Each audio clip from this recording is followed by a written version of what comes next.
Becky from Thriving Language, where we dive deep into supporting kids in their early years, focusing on how to build resilience and boost confidence and helping them to thrive. Becky shares some amazing tips and practical strategies that educators and families can use to make a real difference in a child's emotional well-being. Whether you're a parent, educator, or simply passionate about helping kids succeed, this episode is for you. So let's jump in. Hey everyone, and welcome to today's podcast. We are pleased, I was about to say, to have the team from Thriving Language here with us today, but we only have Becky here with us today. So Thriving Language is an organisation focused on supporting children's communication and learning.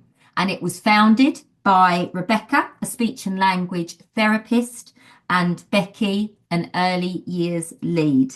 And they're both dedicated to creating language-rich environments and building strong relationships to help every child reach their full potential. So welcome, Becky. It's lovely to have you here. Oh, it's really nice to see you, Emma. And Becky's, the other Becky, who's Rebecca, is very sorry she can't be with us today. She's poorly. So yeah, she will be with us another time. So when we record again. So no trouble. We're wishing her better. So let's start off with the story and the passion behind Thriving Language, what it is that you do. So can you share a little bit about yourself and the journey of how Thriving Language was created, what inspired you to focus on supporting children's emotional, mental and overall development? Okay, so my background is an early years lead and owning my own nursery and running preschools and then working as a sole charge nanny as well. And I was fortunate to get a position in the children's centre, and that's where I met Rebecca. So these are the children's centres around Cheltenham and Tewkesbury areas. And we were really fortunate to sort of meet each other. And I ran a 2-year-old pilot, which literally looked at children. We looked at children, what they needed, what their environment needed.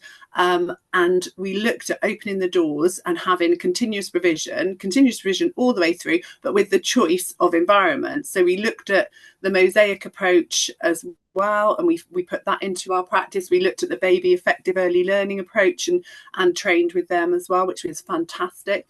And we really looked at choice for children, and we could see such a massive change in the children, in their confidence, in their communication, in their speech and language, where they would engage so deeply in their play that we were like, this is just fantastic. We just are seeing children, because we all know engaged, happy children learn. Yes. If the environment's wrong, and we are a huge part of that environment, and the children are an enormous part of that environment. If it's wrong, it's just not going to work for the children. So it's our demeanour, the children's demeanour. And then Bex was the speech and language therapist there. And we also had a multi-agency team of community family workers, psychotherapists, psychologists. We had literally a fantastic education for adults there. So we started a group where the parents would come in, do some cooking with us. We chat around how we play with the children and model how we play with the children. Bex would take them all off, because we were really fortunate to have a coffee. We had coffees and cakes and a cafe there. So we were really fortunate in this children's centre. It was complete universal program, so everybody could come, everybody could enter in, and it wasn't targeted. And I think that's the key. Universal means that we model from each other, and we all help each other together, and it was really thriving. It was amazing. So we would then look at some things, and the parents would really relax and talk about what they needed for their child, to help them speak, communicate. And then as we're cooking, it's a bit like if you go for a walk and you're chatting to your friend. As we were all cooking and chatting, it just became a really natural family environment, and the parents and the children had the ownership. It's not up to us as educators to have the ownership of that environment. And me and Beck saw this, and we decided, we thought we might try and write a book about these experiences and about how we could see children thriving. But before we wrote that book, it sort of just accidentally turned into a training. We turned into a training provider. So I didn't work I was the early years lead for the children's centres, and I left to do another project. And Bex had sort of some different projects going on as well. We were like, do you know what? I think we can do this together. We really wanted to carry on working together, because we were like, we can see the difference we're making to families and children. It's just amazing to be part of this and to be so privileged to work with the families and children. We were like, right. And people kept asking us, like, what's the best thing for a child to thrive and speak? And we were like, do you know what? Actually, what it needs is the two of us coming together, or speech and language and early years coming together. Yes. Because I would say, we already do that in practice. We don't need to do that strategy. We do it naturally in practice. And Beck would say, okay, how about trying this? And we go, like, let's give it a go. And we've really learned loads from each other, so much so now that we do outdoor one-to-one sessions for children who with speech and language and communication. And Bex does not bring like a tool bag of therapy tools or anything like that. I'm like, leave that in the car. We just literally follow the children's. I say just, it's not just, their play is crucial. We follow the children's play and we follow their engagement, and we look at their schema play completely, and then Bex will look at the speech and language. So it's a double whammy for like an hour where parents, and we're a community interest company, so parents can pay, but if they can't pay, we'll look at another way of getting that funding, so no child is left out, every child can be supported. But we look, and then sometimes the parents like, that's just like a magic wand. How do you understand the child's connection and communication? And we're like, because we really observe and we really follow their lead. So if a child picks up a leaf, we'll go on that. We don't have a plan in our head of like what we're actually going to teach that child, because one, we don't know the child, another, they know themselves better, and the third, like, the parent knows them so well. So it's not our place to go, oh, I think this child might need this and this. I need to know the child, and Bex needs to know the child to do that. So that's, we go into settings and we train on communication, language rich environments, which was our first book. It's Speech and Language in the Early Years by Routledge, and it's creating language rich environments, but really it's communication rich environments. So yeah, we've gone on a lovely weave of a journey to like just sort of it, because we love our roles so much and we love our jobs so much and we love working together. We're like, right, how can we make this work? Because we've seen it work universally for all children. We know it can. So you say, don't you, you believe that relationships and connection are the key to happiness. To be listened to is to be loved. And I love that, because I think even what you're saying there, as an adult, to come into that environment as an adult and just be able to be heard in a way that feels really comfortable to you is magic, isn't it? We all want to be heard. I love that, Emma. I love that you've picked on that, because we picked up on that, because we always say in our own lives as well, and in you know, like you say, as an adult, what part of, you know, what is it are we not, if we're not feeling heard? We always know, you know as an adult, don't you, with your instinct, if you go into somewhere and you're like, don't actually feel that comfortable in here, like what is it that's happening? We always say in our training, we have to look at that atmosphere that we set for the children and we set for the adults is key. So if you've got this is why we do team training as well, because if you've got a really enabled team who know themselves, who reflect and are like, oh, I didn't feel very listened to, or I didn't feel very loved, I wasn't heard, did I feel safe, did I matter there? And they reflect on their practice for the day, and actually if I felt like that, how did the children feel? Yes. And there just is an elephant in the room that isn't being addressed sometimes with teams. And actually, when you address it, you're like, no, it's like, actually, that's really easy to understand. So we always say, when you come into work, you do a 5-minute evaluation of how you all feel, just a quick chat, how you all feel. And at the end of a session, you do exactly the same and go, oh, well, this went absolutely amazingly, but this was really difficult. We don't not address what is difficult for us or how the practice was. We always look at that, and that is part of a thriving environment, because it means we're reflecting and we know ourselves enough so that we can actually then support the child and then teach the child properly. That's amazing. So when you're running these workshops and the trainings and all of that, I take it this is in person where you reside, because you can't travel all over the place. No, we do travel all over the place. You Yes, do. and we also work really closely with another colleague who is an amazing educationist, she's called Mindy, and with her we run the Forest Play approach as well. So we've actually got some international students coming over and to come in to look at how we engage in forest school and how we bring play and communication into forest schools. So yeah, they're flying the whole nursery over to come and teach our forest school.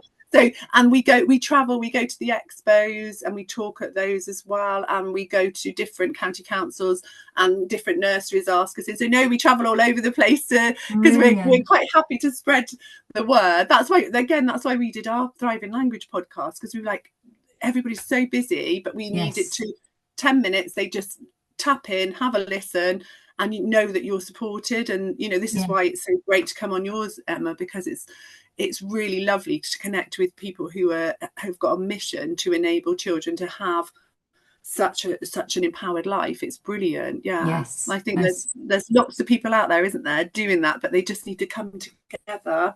Definitely. I definitely think so. And it is really encouraging for all of us, because it is a big mission, isn't it? It is a big mission that we're all on. We call it our business is M.Y.T.E Manage Your Thoughts and Emotions. And it is a mission because, our mental well-being stems from childhood. It's where it's all created. It's where, the foundations are laid. So if that's thriving and encouraging and positive and welcoming and like you talk about kids feeling heard and feeling accepted, that's going to create a thriving life. They're going to, evolve into these adults that feel confident and capable and able and strong and resilient. And it's really important. It's so important. You've just hit the nail on the head there. It's so important. In a way, what we teach comes after our connections and our engagement with the children. So if we've got that relationship with children where they really, if you make friends and you've got a friend and they're really listening to you and they're really understanding you, how does that make you feel? It's joyous, isn't it? You're understood. However you communicate is understood. You don't have to be anybody else. You don't have to mask. You don't have to think, oh, actually I best not say that because I don't think I'm allowed to say that, or somebody might get a bit cross, or that even though they might use a certain tone, their face might be different. It's like we always say when we work with children, it's exactly the same as you're working with your friends. It really is. Like what respect would you give those friends, and what respect should you give children? And we always have this power balance, whereas adults, we've already got this power and we see this back, but we bring it so we're equal together. It's like we will learn as much from the children as the children learn from us, and we do that by connecting together and creating those environments.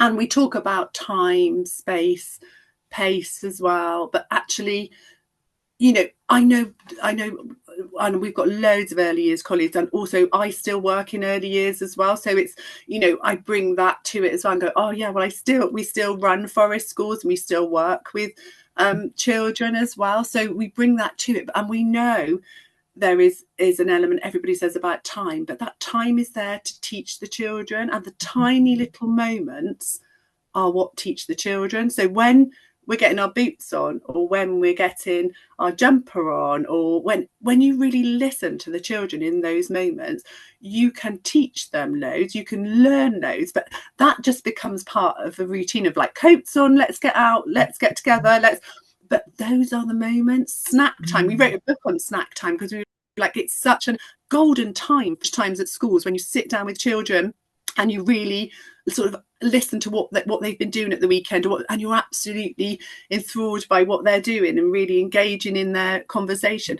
That means they know that they're kept in mind, you're interested in what they're saying, and actually that's where children learn. It's not the planning that you do for them, it's in the moments in between those and in the times when they get to play, and play is the most important thing, because we work really closely with Annette Brock from Schema Play as well, and I'm Schema Play trained, which is a license, which is fantastic. I've learned so much from her, where it's always the child that is leading the curriculum, not the curriculum leading the child. And I think that's where we're a bit stuck at the moment. Well, we're completely the opposite way around, aren't we? Yeah. And that's when you said that time, space, and pace.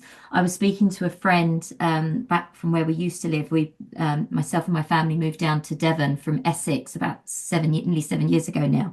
And I was chatting to a friend who works within a school setting, and she was saying to me about how it's all so quick, quick, quick. She said the vocabulary that they use in the schools, by the teachers, by all of them, is like, come on, quick, quick, quick, quick. It's like moving on from one thing to the next, to the next, to the next. So there's no time for anything. It's just that pace. And I even as an adult in the world today, everything is just so fast and so quick. And when you're in that space, you don't feel heard, you don't feel listened to, you don't feel like you can connect, because you haven't got the time to connect. So it's down to us as educators, because we're the people with the power in education to change it. So we need to change it. Like the way I educate and the way my teams around me and the people I work with educate is through connecting. We educate through connecting. And anybody who works with us, first of all they're like, oh, how am I going to make that work? And then we give them really easy understanding of, okay, this is what we can see. We're really fortunate. We can come in, we've done a lot of research, we've written books, we've looked at what we do, we've researched and practiced, and we still both practice in our fields.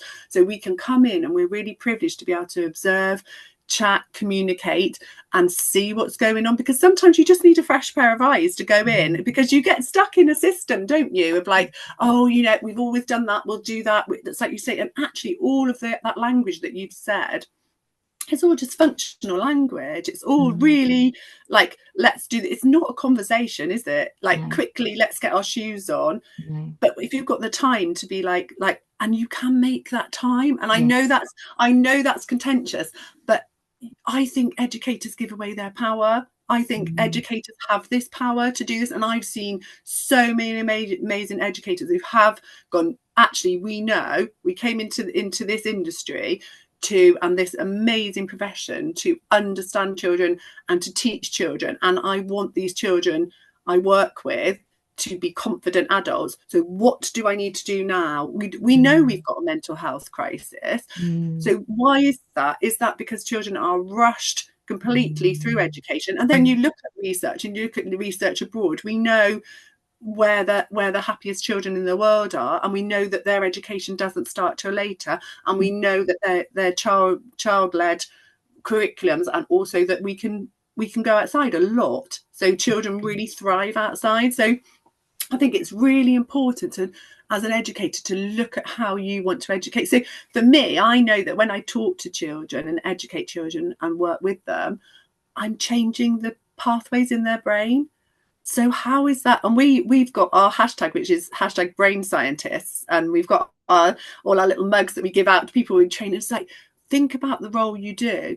You should be paid an absolute fortune, and it will change. So we're not with the thing of like, we're in this industry, we don't get paid much money in early years or educating. It's like, actually, no, it will change, because it will be understood, but it has to be changed from inside, where we go, I'm working with a child, whatever I say to them will change their brain pattern. However I communicate with them will change their life. Yes. So how can we take that flippantly? We can't. No, that's so powerful. Yeah, it's so powerful. So I suppose, just from what you're saying, it feels like, it lies with us as the adults, doesn't it? It lies with us. Do you have a community of other teachers, of other, individuals? Because it's so empowering speaking to somebody like yourself, Becky, who's got the same mindset and thought process as I've got. But that can sometimes be limited. It's hard to sometimes find those people, because if you're a teacher working in the system and then you're governed by somebody else, Yes. and you're being told that you've got to do X, Y, and Z, it can be hard to challenge that.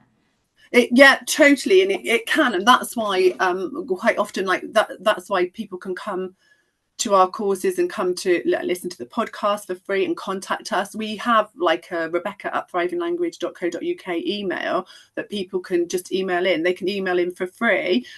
They can anonymize the child and say, like, I'm just thinking of a speech and language thing here, but also to connect as well. But for a speech and language or an early years or an educational thing that they're thinking for the child, I don't quite understand what's going on here for the child, and in this system I'm in, I can't work it out, they can email us and we'll give them free advice. We'll chat to them. So we try to build that community through Instagram, through Facebook, through the training that we do. But you are right, it does need to be, and we also have our website as well, which is thrivinglanguage.co.uk, but it needs to be all of us coming together. So this is I get so inspired when I know that there's a mission that you've got, Emma, and that's why I wanted to speak to you as well, because I just feel there are so many educators like us that really want to make the difference. And I think you go into education, or you should go into education, because you want children to have a better life, but you must always look at their future, whatever you teach them now. The future, we chatted, didn't we, where the same thing, where you look at who your favourite teacher was, and did you do well in that subject, and how did you, and why was that teacher your favourite teacher? And 9 times out of 10 it will be the communication, being able to engage and feeling like you feel like you can connect with that teacher, and they brought some kind of creativity or whatever it was to the lesson that made you feel something. It's that feeling, isn't it? You felt good in their lesson. You felt inspired in their lesson, put a smile on your face, hence that feeling is a positive one. You thrive. And we know that children as well, like we said before, thrive when they feel safe to learn. So they ask themselves about every 7 seconds, am I safe? Do I matter? That's subconsciously, but actually they're scanning their environment. Children are amazing at scanning their environment and looking at body language and understanding your expression. So even if you're saying something, your face is saying something different, that will worry them. And it's so important for us, like, and that's why we don't raise our voices at school. We don't get cross. We can say, okay, we need to work this out. This is a little bit difficult, isn't it? And we can say, oh, that's a tricky situation. I'd find that really difficult as well. And then, but we comment, and we don't work things out for the children. We never do the thinking for the children. It's so important that we don't go in thinking, I know everything and I'm going to teach you. It's like, okay, what do those children bring? What do they know? They've all got a story before they even come through the doors to your setting. They've all got a story that morning. We all know if, we've got up and the dog's been sick on the floor, and then I can't find the car keys and I'm trying to get out. It's like, so all of that going on for children, that's just everyday stuff. Then they come to school and they need to sit and they need to learn. And we don't need to sit to learn, do we? We know we don't need to sit to learn. I had the exact same conversation with someone the other day, and in fact, me and my husband were only talking about it, yesterday, I think it was, how I sit at my desk. I spend a lot of time at my desk, so I spend a lot of time online. But then, as an adult, I need to get up and I need to move. I might go and grab a coffee. I might pop outside and let the dog out, get a bit of fresh air. I can't sit for a period of time, because I don't absorb the information. I'm not productive. I don't get things done. And we forget. And then we look at these young kids as young as 5, and the expectation is that they sit down at a desk for an extended period of time, some days not even getting outside for fresh air. And you're like, how does that, does that help their brains? How does that support their learning? And can you see, Emma, when you're talking, and the same for me and you, we're moving our hands. Right. So imagine if somebody said to us, you need to sit still and don't move. It's like, what? Where does the communication go? It stops. You don't flow. You're not in your flow. So what you're doing is talking at somebody. And when we do our training with people, we make it very interactive. And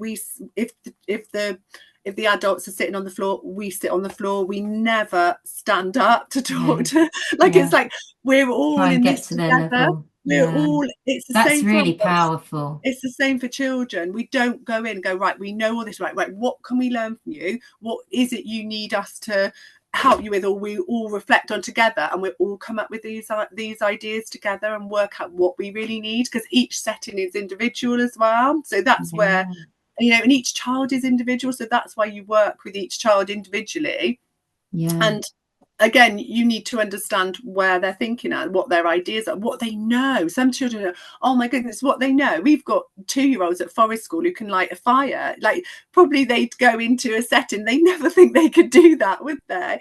Or, you know, it's testing their ideas and not doing the thinking for them, and not having a go-to attitude. So I love that, and I think that's something all of us parents, I think, can learn from, or anybody can learn from, because we're quite quick, aren't we? We love our kids dearly, and we're quite quick to try and jump in and fix things for them and talk for them, or like you said, do their thinking for them. But actually, and we talk a lot about this in M.Y.T.E, we're all about trying to build their resilience and build their strength and their abilities and their self-awareness and their beliefs, their self-belief. And we're not going to do that by doing everything for them all the time. And you've only got to think, as an adult, if someone keeps jumping in and doing things for you, what's that going to do for your confidence? It disempowers you, doesn't it? It does. It does. It might be an easy fix. You might think, oh yeah, actually, that's a bit of an easy fix. Like, I'll get that. And it's quick. Yeah, sorted. But children are learning. We're all learning, aren't we? We're all learning every single day. You know, we don't profess to have all the answers to everything and understand it. We're always trying to learn what helps us to have a better life and a better understanding. And so it's a lifelong journey. It's not a journey of like, okay, this is you know, this is now, I'm going to teach you this at school, and then we're going to do that at uni. Like, you have to think for yourself, and you do not fix it. That's what I said before. The Sully Hole approach is brilliant for that, about not fixing things, but containing and understanding people's emotions. And that's a fantastic one. And there's a Sully Hole approach for parents and for teachers as well. So I would always recommend that people go and do that as well, because it looks at not fixing. But yeah, it's very much about bringing ourselves as an adult to the child and thinking, what can we do together? What can we do to help together? How can we get over this? And it's the same when children have communication through their behavior and say they're really upset, or they're really, you know, it's like, it's tricky. It is really hard. You know, that is difficult, isn't it? But however, we can't do this, and this, but what can we do? And you always work it through with that child and see what they need. And you always do the repair as well. It's always really important that you repair anything that's happened, you know. And actually, it might take a little bit of time to do that, but there's never a shaming of the child, and there's never a shouting, and there's never like, okay, out my classroom because you did that. It's like, why? That's the adult getting frustrated, and the children will try and give us what they feel like, and it's us as adults go, just need to take a breath now. I might just need to pop out for a couple of minutes. I'm just going to get somebody here who was working with me to say, right, I'm finding this a little bit tricky. I'm going to go out. I'm going to go. But that's me knowing that as a reflective teacher, reflecting in action. It's like, what do I need to do now to be the best teacher? You know, we're in a profession, we're teaching, so it can't just be that we're basing our teaching on how we were taught as a child, or how we grew up in our family home as a child, because you've got to remember, in this profession, everybody's been a child. There's no other profession where everybody's been a child, is there? You know, where everybody's, they don't bring that. It's like everybody go, oh well, as a child I did this and this. It's like, that's great. Like, where's the research for that? And when we say about research, we were talking about reflection in action. We're not just talking about going away, reading things, discussing things, but having those conversations with your colleagues, and just like, oh, I think I did that because my mum and dad used to do that, and that's not professional. I need to go and look at some research, or does anybody know anything about, you know, that, you know, and actually have those conversations. So and a lot of the time it's our unmet it's our unmet childhood needs. So when we want to play and change the play, or it could be our schema as well, like when we want to change the play or do so, it's actually our unmet need, and that's fine. Just play alongside, but don't tell the child what to draw or what to write or what to, you know, or give them your idea, because they'll always think it's better. They're always trying to please. They're always trying to please us, and it's like, no, I'm really interested in your idea. I noticed that you really liked planets, and I saw a book in the charity shop, and I thought, oh, well, I'll get that for such and such, because actually I thought you might like to, but I'll just put it there. You don't have to, but it's there if you want it. But how powerful is that you've kept a child in mind? And they might say, they should be confident enough to say, oh, actually I really like cars now, or I did like planets, but, and I might look at that book, but I might, or they might be like, yes, I want to look at it now. They should be like sort of confident enough and powerful enough in their own skin to go, yeah, I did like that. However, and then for you, that's fine, isn't it? They don't have to people please. If we bring a load of children up and they're just going to people please and they're just going to conform, these are the people that will go out and be the adults that make policies, that run schools, that we want them to run schools like in an amazing way, don't we? Of course we do. I think you can change it so easily that it is so sad that it doesn't change, because it just is the connection. That's all you need, the connection, the genuine interest. And I totally understand that there is huge amounts of pressure on teachers, but that has to change. It can't just be a thing. If we say there's huge amounts of pressures on teachers, it can't just be a thing. It has to change. So just because we say it doesn't mean to say we don't keep looking for an answer to why, because all of these dedicated, amazing people can teach really, really well, and they want to teach really well, but it needs to be a system where they can, and they need to do that. And I suppose the frustrations are, if the teachers are overloaded, then the communication breaks down straight away, doesn't it? Because it's like what you're talking about, the word that pops to mind is that self-awareness. You're having to be self-aware of all your stuff and what you've got going on, that you're not communicating from a place of, you know, frustration or, you know, whatever it may be, guilt or upset or whatever. You have to have that self-awareness to be able to change it, and then you have to bring everybody in with you to do it. But actually in a team meetings, it would be a great idea to just be like, okay, you know, what do we really think of how we're educating? What do we really think of what the atmosphere feels like when we walk into the room? What do we really, you know, do we feel we've connected with every single child? Do we know every single child? Is there a child that's demeanor is so quiet that actually they're not really a problem, but actually they do need help and they do need those connections? Is there what about all the children in the middle who are all just sort of sitting and conforming and listening, and no, that's still really difficult for them, and they still only get about 2 minutes of a day of information that goes in. So it's like, why are we doing this? Why are we? You have to ask the question why. And when you observe children, you have to ask the question, what am I going to do with this observation? I'm going to put a little thought in place, and I might think, oh, do you know what, I'm going to add a little bit of provocation. But like I said, that provocation of bringing in a book that you think a child's really interested in something, that may work and it may not, but that's us researching and testing our ideas. The thing that we can't do is not test any new ideas. We have to test these ideas, but they shouldn't be set in stone. And if they don't work, we're like, okay, I didn't quite get it right, I'm going to add a little bit more provocation this, and I'm going to have a chat with that child, and I'm going to understand what it is they're really interested in.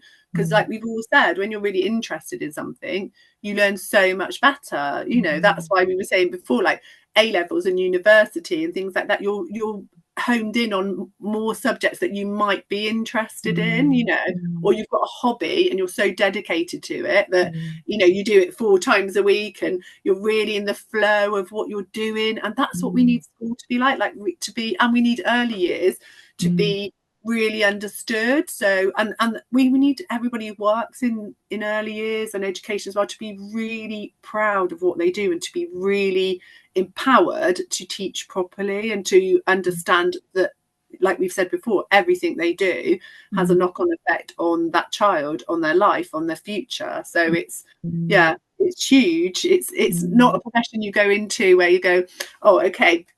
And there's nothing wrong with hair or care where people go, oh, you know, you're going to go into hair or you're going to go into care. I went into care. My brother went into hair.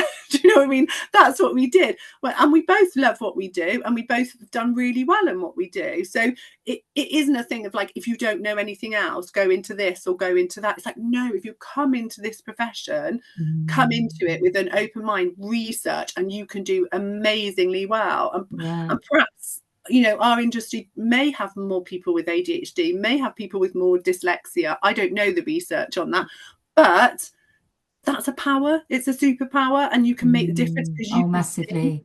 It's huge. Yeah. But I think as well, sorry, from what you were just saying, more teens as they go on to do A levels or university, whatever it is, they decide to go and do, maybe they would have a better understanding of what they wanted to do if as a child they were given the time, the space, the pace. Do you know what I mean? And they were given the ability to be creative and not necessarily be spoken at, but be spoken with, and had the right environment that as they, you know, as they grow up, they're like, oh, I know this is my vibe. This is my thing. This is where this is what lights me up. Yeah. And that's what life's about, isn't it? Finding what lights you up. That's a lovely saying, Emma. Really nice. That, like, and also you have to think as well, like there is an obesity crisis as well. So why we're trying to get adults to move and children to sit down. So there's got to be a correlation there, hasn't there? Yeah. It's like also then we're trying to get people to stop going on like games all the time and just sit there. Well, you just taught a whole generation of people just to sit down and not move. And that really, you know, so then they need some escapism from that, but then actually they're not moving loads, and they're not. We were saying there's a brilliant lady, I think it's Mackenzie Price, who has started the 2-hour learning school in America, and it's really interesting. So if anybody in education is interested in that, it's really worth having a look. But she's quite inspiring, and she started her school because her daughter couldn't find her. She could see her daughter's creativity dropping, and she just wasn't engaged.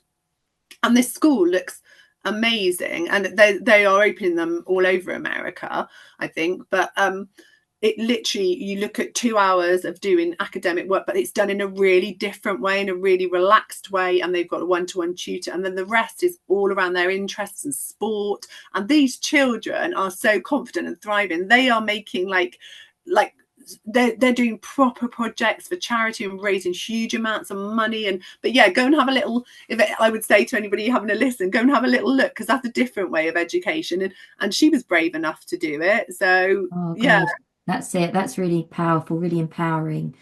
God, we've covered so much. I'm just coming back to my questions. What challenges do you feel children and families are facing?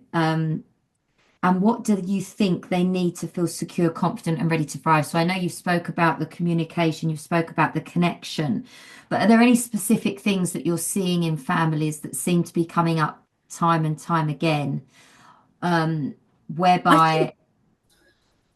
Go on, Emma. I was going to say, whereby you can offer a resource. You touched on, which I wanted to ask you, but I didn't get around to it, about making sure that you add the repair at the end. So it'd be nice to understand what that looks like, because that could be something.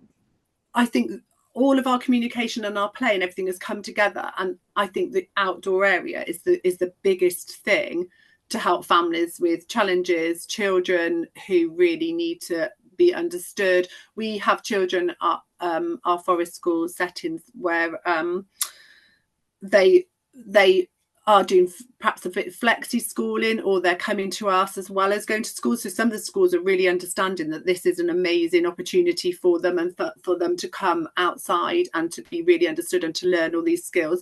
But once you're outside, you come outside as a parent as well. That is huge. So it just enables you to see what you can do as well. So once the parents started to relax and started to really enjoy what they do as well, the child can then start to really thrive. So I think, again, it always comes down to that communication and that connection. So when we run our forest schools, me and Mindy, make sure that the parent is sort of, and the child are the paramount at the heart of it. So whatever they want to do, we follow. The parents might sit there and have a cup of tea and or a hot chocolate or something, and just have a chill out, and then be able to talk to other adults, which is really important, because we don't want anybody to be isolated. We want to create a community. So everything we do, we are creating a community around that child, but to help that child to thrive. So and then we will really observe what the child wants to play with, and we'll comment and we'll engage. So say for example, we had a little tree that we needed to plant, but the tree is there, so it's not like today we're going to plant a tree. It's like my brother gave me a tree, and like I took it to forest school, and I said, my brother gave me this, I'm going to just put it here. If anybody wants to plant it, they can. That's fine. There's never an activity of like, okay, we're going to paint a leaf and put a thing. We're doing that. It's really intrinsic. We don't want children to not intrinsically know themselves, and we want them to also really be engaged with their world as well, and the natural world, because it's open-ended. It's completely open-ended. You know, a stick can be anything, can't it? A leaf can be anything.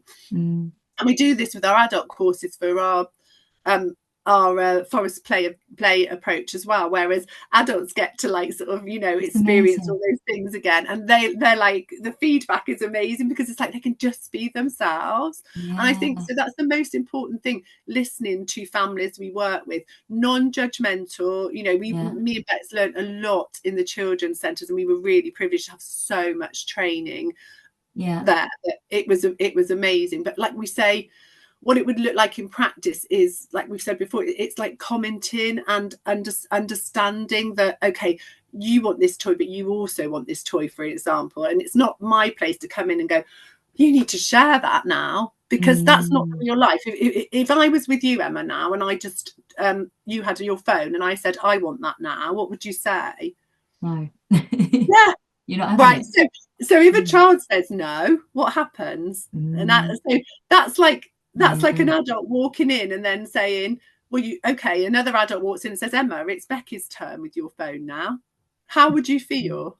Well, it's your possession, isn't it? It belongs to you, and someone's taking it off of you. Yeah. So that's exactly how children feel. So at that time, they've got that possession. They've got, and what we say is we just comment on it, and we're just like, you really want to hold on to that, but you're so interested because this looks amazing, doesn't it? So it's like, if it's a stick and they're doing something else, we can go, well, I wonder what we could do. And then another child might be like, I can get you another one. Or quite often we let them to solve it. So the easiest thing to do is go, come on, we'll go off and find you another stick. But actually we're like, I wonder, what could we do? What would make the difference here? Because if we keep fixing it again, I've seen places where they've got a sun timer and they turn it over and they're like, right, after 5 minutes, that's yours, that they can play with your stick.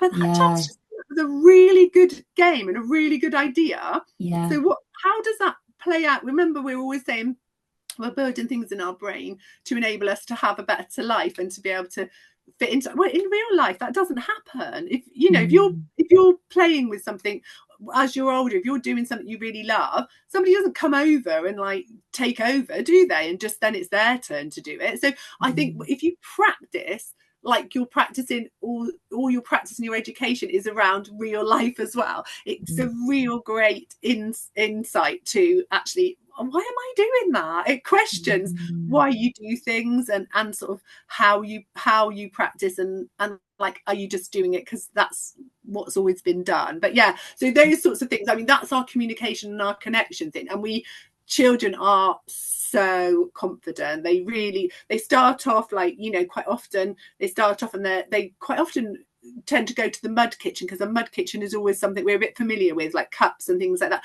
But again, we never say, oh, you've made me a nice cup of tea, which is, there's nothing wrong with that. We're saying it as practitioners from a really great place, but they might not have had a cup of tea, or it might not be that. It can be something totally different. And it's like, you know, we've really worked on making sure we don't say things like that, and making sure that we're just like, oh, it looks like you might be making a mixture there, or you might be, you know, or we might just comment and just say, oh, that's so thick and oozy, isn't it? It's just like, yeah, it looks like you've added lots of mud to that. So it's more common, and it's richer than just saying, oh, thank you very much for a cup of tea, I'll have that now. So God, yeah, it's a lesson in parenting, that is.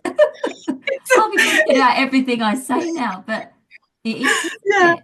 we all do it, and it's just, but when you start thinking about it, you're just thinking, oh, how can I extend that communication more? How can I extend that speech and language more? How can I give children a rich language? This is what we talk about in our, like I said, our, like sort of in our other book, like in creating those language rich environments, but it's communication rich environments, really.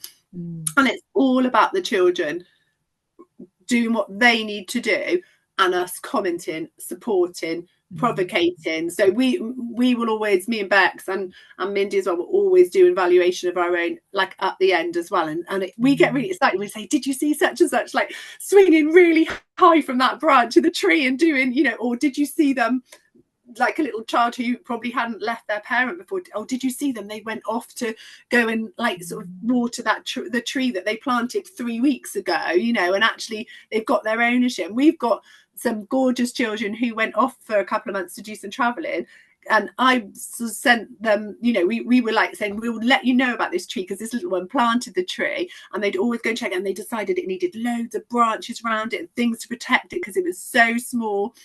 And they came back, and the first thing they did when they came back was went and checked the tree. So look at that empathy and that understanding, and that I'm going to try and grow this. And actually the tree wasn't doing particularly very well, but we talked about that as well. We were like, oh, I wonder if it hasn't got enough light then because we put too many branches around it, or I wonder what we could do. I wonder where we could go and get the research to understand this. So yeah, it's all about everything being that learning moment, but it's it's in a natural way. We never, like Bex always says, we never therapy a child. You can't do that, it's not a thing. So when you're talking, and in her practice now in the NHS, she's also an NHS speech and language therapist, she will bring in schemas into that play, and she'll find out what that child's interested in, so she can load that play that the child's interested in with how they need to learn. So that's been amazing, because that makes a huge difference. But yeah, it's just about being really interested, to be honest, being really interested in and being genuinely naturally interested. And if you're looking at a speech and language thing where children can't say a certain letter, you might just load that in the play naturally. So that's what we would do. We would, like when we were running on the way to forest school, we might just like pretend to be flying frogs if we were talking about sound, we might be and if anybody wants to join in, they do, and if they don't, they don't. That's absolutely fine. And the same, I'm really, really passionate for this for story times, that story times should be offered. Nobody should ever be made to listen to a story. They should be offered, and we offer them. And in all our settings where we work, we offer them, and we have, sometimes if it's inside, there'll be a sofa and we'll all be snuggled up. And the amount of books we get through a day, we'll just say, oh, we're going to have a story now if you want to come and listen. And we do that at forest school, and there's probably one child who might not want to come and listen, and they are coming to listen to that, to build their language and build their understanding, and to just be cozy at the same time and sit and listen to a story with their hot chocolate, with their biscuit. And it's just like, but they don't have to. And that's, I think, choice is a huge element of communication. And that's the total opposite, isn't it? At school, I know with my 8-year-old, it's like, it's time to read, you sit down 15 minutes, you sit, you read, you have your reading time. It's the complete opposite to that. I loved what you said, actually, and these are just some of the words I'm writing down, because they're great words to be using when you're communicating. You said, I wonder. And that's a lovely way to communicate. I wonder, because it's the emphasis on your wondering, but actually creating an opening for somebody else to talk about their stuff, or wonder along with you. Do you know what I mean?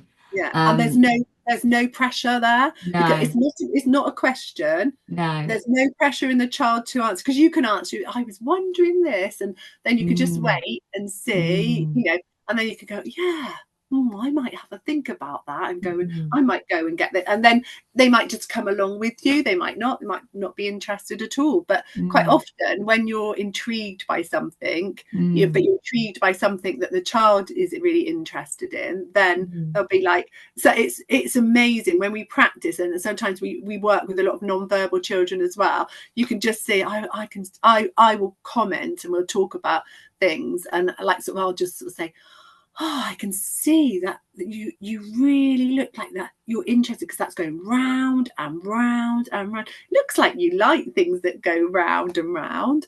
I wonder what else I can find. And you'll just see they'll look like that. Like, hang on a minute. Like, it's amazing. It's like, you're like, wait a minute. She's just noticed that I like things that go round. Now, I couldn't plan for that, but I know in my head what to do as an educator. So yes, probably your research around that child, and we might have spoken to the parents to say, what do the children like to do to keep busy? And maybe, well, actually they watch the washing machine going round, or they like the roundabout thing. And I'm like, okay, perhaps a rotational schema. They'll be like, we can look at those things and we can test our ideas. But you know, we had one little boy that we worked with, and he loved the fans on and like on the outside of the building. So we didn't actually get as far as Forest School because he absolutely was fascinated by these fans. So I can describe that. Any adult, you know, we're chatty, aren't we? We can describe that, and we can comment on it, and we can look at it, and then we can build that into play and into conversation. So if I was just like, come on, we need to go on to Forest School, I would have totally missed that opportunity to connect with him. So it's I don't know, that probably went off on a complete tangent. It did a bit, but it was super valuable. And another thing you touched on, I don't know if you said the word, but I feel sometimes as parents, when we've got things going on, and like I say, it's that quick, it's that pace. It's very speedy, so we can just sometimes say things, and it's if we can pause in that moment and just give ourselves a breather to just have a little think before we actually say what we're going to say, it gives the opportunity, you know, for the sort of communication to be more open, doesn't it? Yes, it does. And yes, it does. And actually, like you say, as parents, it's a great tool to have in your toolkit to just be like, right, don't fix it. We have to say to ourselves, me and Bex are like, don't fix it. Don't try and fix it. Because that's what we do as educators, isn't it? But just be like, just be supportive, but you don't need to fix it because you can't fix it because it's not our journey. It's not your thing. It's not your thing to fix, ultimately. No, so I think this is what I'm saying, when we're building the communities with families and parents, these are the sorts of things we all share and we all discuss about and we all think about, and also knowing that the child is a confident learner, you know, and actually their ideas are really, really valid. I mean, quite often in Forest School, children will quite often, there's big ropes there and things like that, and they'll be like, my colleague Mindy, they're always tying her to the tree or something, like they're always like no, just go around with a rope, and they go, you need to stay there and I need to do this. And it's like, we're like, actually, how often do children get the power to go like be completely in charge? And so when you unpick it, you're like, oh, okay, I can see like that, like, you know, you might need to be in charge this week of something because, you know, for whatever reason, and it might be an unmet play need, it might just be that they've seen something, it might just be that that's what they want to do. But it's so funny, and they'll be like, come and help find Mindy, but don't set her free. And like, Mindy stood there. Great, 5 hours later. She's the most patient person I've ever worked with. But so she will, you know, and in the end she's like, well, I need to because I need to read the story now or do it. But it's being so interested in their play that you enable children to do that. And it's the way it's like, oh, which, you know, what should we have? I wonder which flask has got the hot chocolate in. So we've got hot chocolate. Should we have that? And then they'll come and help. The children will come and help find out which one's got the hot chocolate in. And then so again, we're describing different things when we're doing that. So that creates a language rich environment as well. And it builds confidence because the children will come over and they'll want to help pour, and that's fine. You know, we're there, they can help pour it, they can pour their own drink. Like, I quite like to make my own drink, so why wouldn't they like to make their own drink? Like, everything is done for children, isn't it? It's it is. you know, and I think because they're little, we sometimes look down, don't we? Like you say, always look down, and maybe think of their inabilities.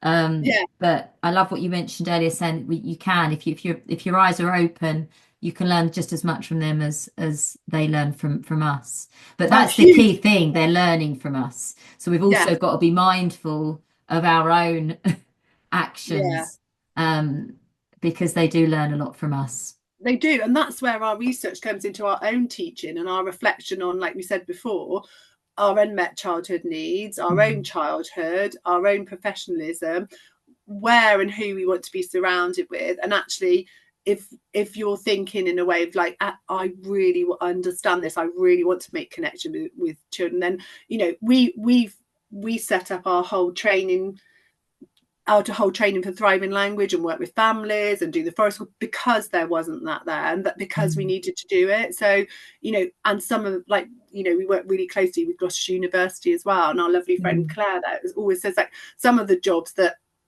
the students will be going into aren't even created yet. You'll need to create them yourself, because what is lacking that you need to do. So it's actually, if you've got that fire and that understanding, there are so many. Go and find your tribe, basically. Find your tribe and keep your voice really loud. It's really important as a profession that we are heard, and that you challenge your ideas, because we always challenge our ideas all the time. I'm a totally different practitioner to I was when I first started, and it would be terrible if I wasn't, wouldn't it? Oh God, yeah. And before I went to university, and I went really late and didn't go to university, I was dyslexic at school, and I would you wouldn't have thought that I would have ever written a book or anything like that. And you're like, right, I've written 2 books and added chapters to other ones and lots of articles, and it's actually that understanding about yourself enables you to build your confidence. Definitely. It's definitely about your own journey as well, alongside. That's so valuable. I've got a few questions here, but I feel like we've covered everything in the conversation. Have you got any sort of initiatives or projects coming up? Yes, we've got our flourish. I'll say it again, forest play training approach that we have. We also have, I'm the chair alongside Mindy for Early Education Gloucestershire. So Early Education is the national sort of charity, who are amazing, and I'm their Gloucestershire chair as well. So we've got an event coming up on the 24th of February, which is about Gestalt language processing. So we've got that coming up. I think that one might be sold out now, but actually we'll be having lots more events in Gloucestershire, so do look for those as well. And we've got Bex and her amazingly clever sister have written some books around, their adventure storybooks around, and this is with Routledge as well, around the letters that children find sort of quite difficult to pronounce. So so I can send you links for that as well, Emma. Fantastic. Well. Our latest book is a speech, language and communication for healthy little minds. So that has lots of information in that. What we try to do with our books is enable them to have lots of practical elements. So though we're coming in to do your training, and what we do is quite often people buy the books and then ask us to come in and actually train as well, and that works really well. But it's around that you can look at your practice and you can reflect and you can understand what children need, and you can build those communication and language rich environments. So both of those books work really well. And our other aspect is our team building. We go in and do team sort of building days and really understand what the team needs and strengthen that. So it helps people to keep the team that they're with, and actually look at how we can enable the environment for them as well as for the children, because then that has a huge knock-on effect on the children as well. We've got our own podcast, like I said, Thriving Language Podcast, and we've also got our own Thriving Language books, which we publish, which are one about snack time, one about schemas, and one around struggling to communicate. So so they're all on our website as well. So brilliant. Brilliant. Well, I'll share all the website details. So if anyone wants to reach out to you, that's the best way to do so, is it? Via your website? Yes, it is. Yeah. Or email us. Yeah. At rebecca@thrivinglanguage.co.uk. I'll make sure your details are on there. Becky, Thank you. so much. Thank you so much for taking the time out to have that great conversation. Really empowering and lots of valuable stuff in there. So yeah, I'll link through to your website. I'll pop your email address so if anyone wants to contact you via email, they can speak to you directly if they've got any questions. I love the idea that you mentioned if there's other teachers or anyone out there that have got a few concerns that they can message you and you can give them some support directly, which is lovely, super valuable. And just thanks for taking the time out to have a chat with us today. And I'm sure we are going to be in touch very soon. Oh, thank you so much, Emma. Honestly, it's been lovely to speak to somebody as inspirational as yourself and with your mission. So we definitely need to do something where we bring everybody together who wants to create the difference that we all want to make for children's lives. So yeah, it's just the start of a journey, I think. So thank you. I am with you. I'm with you all the way, girl. You got me. Thank you. Lovely to speak to you. Take care. See you. Bye. Hey everyone, thanks for watching this video. If you'd like to learn more about M.Y.T.E, our M.Y.T.E program and its profound toolkit, jump over to our website and get in touch with us. We are here to support you and the children in your care.